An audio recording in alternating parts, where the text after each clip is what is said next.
बिहार विधानसभा चुनाव जैसे जैसे नज़दीक आ रहे हैं वैसे वैसे राजनीतिक गलियों में गर्मी बढ़ती जा रही है। इस बार सियासी माहौल में भोजपुरी कलाकारों की बयानबाजी ने भी खूब रंग जमा दिया है। भोजपुरी सिनेमा के कई बड़े कलाकार चुनावी मैदान में उतर चुके हैं, कोई प्रचार में तो कोई बयानबाजी में।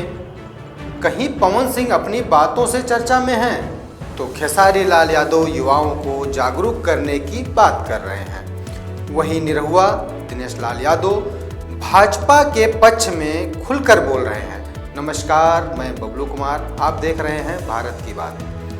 हाल ही में पवन सिंह ने कहा कि बिहार के लोग अब विकास चाहते हैं, जात पात की राजनीति नहीं। उनका बयान सोशल मीडिया पर जमकर वायरल हो रहा है। कुछ लोग तारीफ कर रहे हैं तो कुछ कह रहे हैं फिल्मी बयान। खेसारी ने बिना नाम लिए कहा, जो लोग अब जनता के बीच आ रहे हैं वो चुनाव के बाद कहाँ चले जाते हैं, जनता सब समझती है। उनका ये बयान राजनीतिक गलियारों में चर्चा का विषय बना हुआ है। मैं मोदी जी की प्रशंसा करता हूँ, पर बिहार का विजन कहाँ है। खेसारी ने यह टिप्पणी की मोदी की लीडरशिप और छवि को वो स्वीकार करते हैं, लेकिन बिहार राज्य के विकास दृष्टिकोण में कमी महसूस करता हूँ। अपना इलाज विदेश में कराते हैं, आप नहीं चाहते कि आपका भी बच्चे का पढ़ाई आपके बिहार में हो। नेता का इलाज मुझे नहीं लगता है कि पटना में होता है। सब नेता इलाज दिल्ली कराते हैं, नहीं तो विदेश में कराते हैं।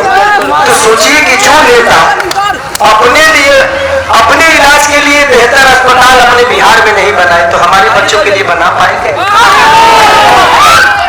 इनके बच्चे विदेश में पढ़ते हैं, तो जो नेता अपने बच्चों के लिए बिहार में बेहतर स्कूल नहीं बना पाया तो क्या हमारे बच्चों के लिए बना पाएगा? हमें नेता नहीं चाहिए, हमें बेटा चाहिए। और एक नेता विकास नहीं करता है, एक बेटा अपने परिवार के लिए सोचता है।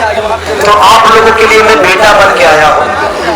मैं चाहता हूँ कि 6 तारीख को 2 नंबर पे आप लोग अपने बेटा को आशीर्वाद दीजिए। अगर हमने 15 साल चाचा को दिया है तो 5 साल भतीजा को भी दे देते हैं। खेसारी लाल यादव ने कहा कि उन्होंने नीतीश कुमार और तेजस्वी यादव को सुझाव दिया है, अगर बिहार में 20 लाख रोजगार जैसा लक्ष्य है तो उन्हें उत्तर प्रदेश की सरकार से सीख लेनी चाहिए, विशेष रूप से फिल्म सिटी और फिल्म इंडस्ट्री को बढ़ावा देने की दिशा में। उन्होंने कहा कि उनकी व्यक्तिगत रूप से नीतीश कुमार के प्रति कोई शत्रुता नहीं है, लेकिन उन्हें लगता है कि बिहार की समस्याओं की पहचान जैसे उद्योग, रोजगार, विकास नीतीश कुमार को करनी चाहिए थी। 5 साल ही देना। अगर भतीजा भी हमारे विश्वास में खड़े नहीं उतरे तो भतीजा को भी बदल दें। मैं किसी पार्टी का आदमी नहीं हूँ, मैं एक तड़पा हुआ आदमी हूँ, एक दर्द लेके इस धरती पे आया हूँ।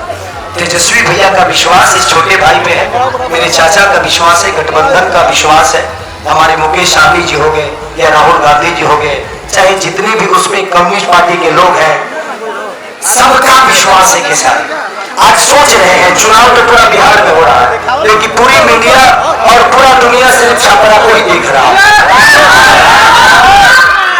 लोग कहते हैं जे खेसारी ने कुछ अश्लील गाने गाए, मुझे इतना कोई जवाब दे दे, मेरे उस गाने की वजह से यहाँ पानी लगता है,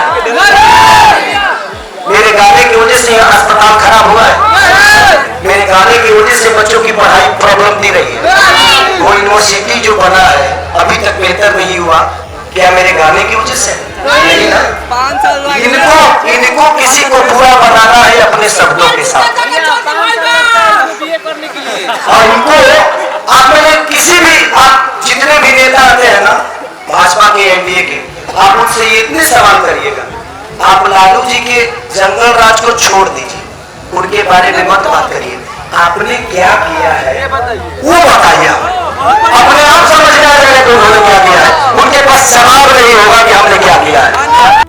भाजपा नेता पूर्व निरहुआ ने कहा कि अगर कोई कलाकार जनता की बात करे तो उसे सिर्फ कलाकार नहीं, जागरूक नागरिक के रूप में देखा जाना चाहिए।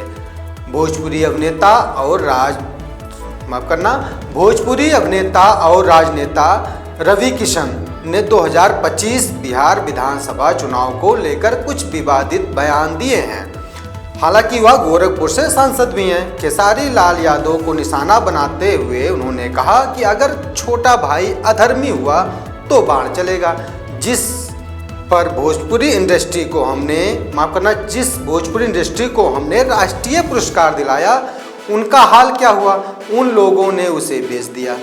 उन्होंने यह आरोप भी लगाया कि खेसारी ने धर्म के नाम पर राजनीति की कोशिश की, जबकि सच में भोजपुरी सिनेमा उद्योग के लिए कुछ नहीं किया। रवि किशन वर्तमान में भारतीय जनता पार्टी के स्टार प्रचारक हैं, जबकि खेसारी लाल यादव राष्ट्रीय जनता दल के उम्मीदवार हैं। उनका बयान केवल व्यक्तिगत विवाद नहीं है, यहाँ के नेता हमारे, क्या नाम था उनका? शीरेन गुप्ता हमारे चाचा सम्मान है। मैं उनका विरोधी नहीं हूँ, बस उनकी नीति का विरोधी हूँ, उनकी सोच का विरोधी हूँ कि 10 साल में आज तक मैंने उस चाचा को विधानसभा में बोलते हुए नहीं देखा। तो जो अपने लोगों के लिए, अपने उस जनता के लिए बोल नहीं सकता है तो आपके लिए काम क्या करेगा? वो नहीं कर सकता। हमारे बारे में आज हर आदमी गलत ही बोलेगा। कुछ लोग बोल रहे हैं नचनिया हूं मैं, कुछ लोग बोल रहे हैं धर्म विरोधी हूं मैं। बोलने के लिए कुछ है ही नहीं, हो सकता है, बट मैं धर्म विरोधी हूँ, ओके। मैं नचनिया हूँ, ये भी सही है, बट मैं चमचा नहीं हूँ किसी का। चमचा नहीं हूँ कि मैं उस नेता को भगवान बना दूं। यार भगवान है, मुझे भगवान नहीं बनना है। मैं अगर बेहतर इंसान ही बन जाऊं तो मेरे जीवन में उससे बेहतर कुछ नहीं हो सकता है। मुझे बेहतर इंसान बनना है। भगवान ने अगर मुझे इस काम के लिए चुना है तो कुछ सोचा जरूर होगा। बट मैं आप सबसे रिक्वेस्ट करता हूँ, आज मैं प्रयास करूंगा कि हर पंचायत में कम से कम एक लाइब्रेरी जरूर हो जो बच्चे वहां जाकर पढ़ सके।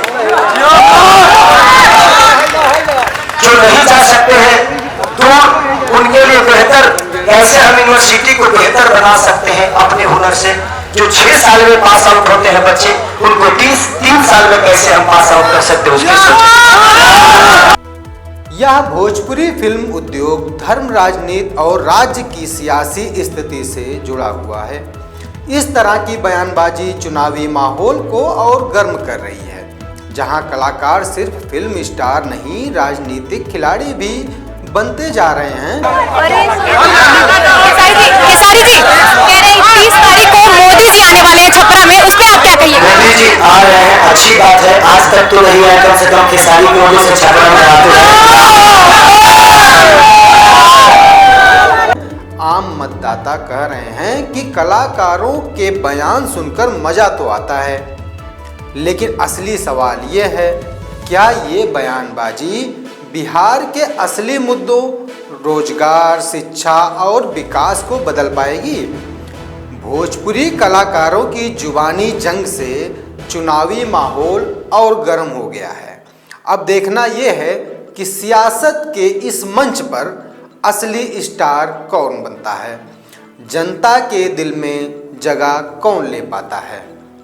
ऐसे ही और तमाम खबरों के लिए बने रहें हमारे साथ, देखते रहें भारत की बात।